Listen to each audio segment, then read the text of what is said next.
situations. Specially built receivers can be automatically activated to warn of an impending hazard.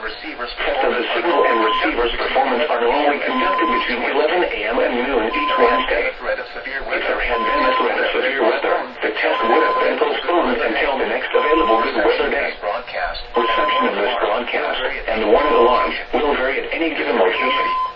This variability, normally more noticeable at greater distances from the transmitter, can occur even though you are using a good quality receiver in good working order. The warning alarm will be activated for hazardous watches and warnings.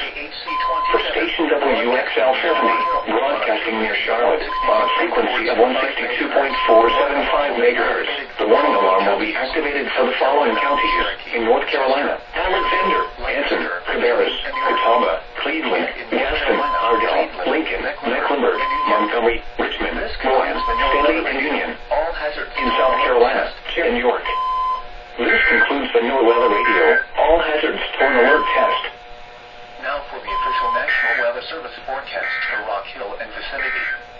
Today, in Charlotte, North Carolina, climate summary for yesterday, December 20th, 2022. 5 to 10 miles an hour. High temperature of 43 degrees.